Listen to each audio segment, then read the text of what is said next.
घने जंगल के बीच सूरज की किरणें पत्तों के बीच से छनकर जमीन पर सुनहरी चमक बिखेर रही थी। एक शाखा पर बैठी सेज हवा में उड़ते गौरियों को देख रही थी। सब कुछ शांत था जब तक जंगल में एक अजीब सी मशीन की आवाज नहीं गूंजने लगी। उसके पंख खड़े हो गए। कुछ तो गड़बड़ थी। वो तुरंत अपने दोस्तों रियो, शैडो, ब्लिस और एरो के पास पहुंची, जो उनके सीक्रेट मीटिंग स्पॉट एक बड़े खोखले ओक के पेड़ के अंदर इकट्ठा हुए थे। सेज चिंतित स्वर में, दोस्तों, कुछ तो गड़बड़ है। जंगल में कोई मशीन आई है। रियो उत्साहित होकर, मशीन?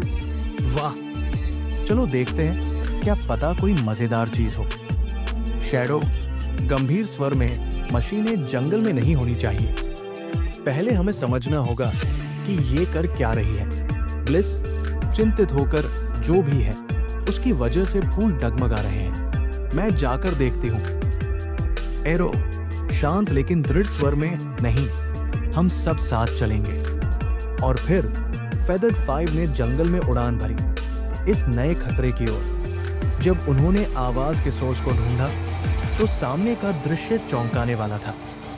एक भारी भरकम मशीन जमीन को खोद रही थी, पेड़ों को उखाड़ रही थी और झाड़ियों को नष्ट कर रही थी।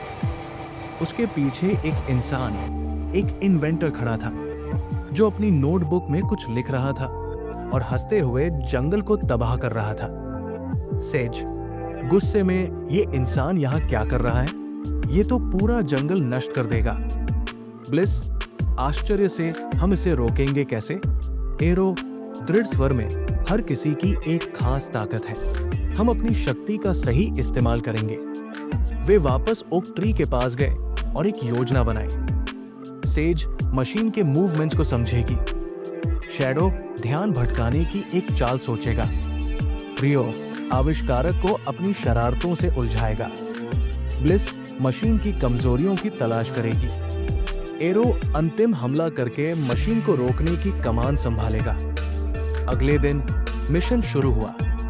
ब्लिस हवा में तेजी से उड़ते हुए मशीन का इंस्पेक्शन करने लगी। उसने देखा कि एक फ्यू लाइन बहुत कमजोर थी।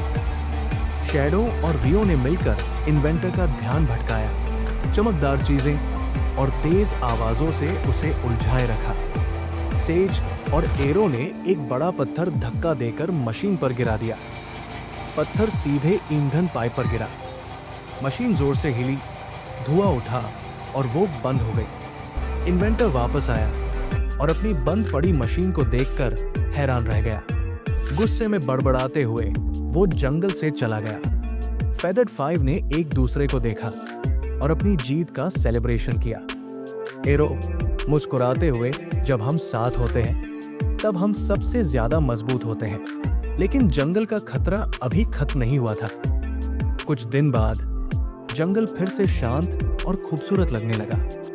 पक्षी और भी मधुर गीत गाने लगे, फूल नए रंगों में खिल उठे।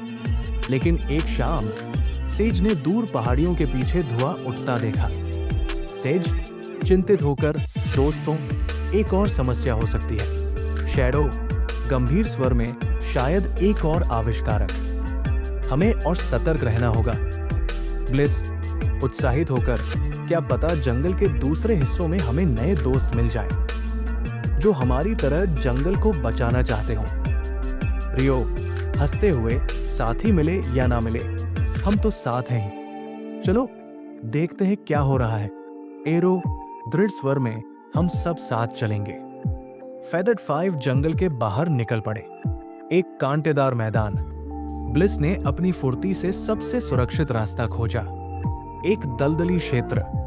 शैडो ने देखा कि पानी के अंदर खतरनाक शिकारी छिपे हैं और उसने सभी को बचने का तरीका बताया। रियो की मस्ती मजाक, थकान के बावजूद उसकी बातें सबका मनोबल बढ़ाती रहीं। आखिरकार धुएं का स्रोत दिखा, एक छोटी मशीन जिसे एक यंग अप्रेंटिस चला रहा था। ये इंसान पहले वाले की तरह नहीं लग रहा था। सेज ने हल्की चहचहाट की, जिससे यंग अप्रेंटिस का ध्यान उनकी ओर गया।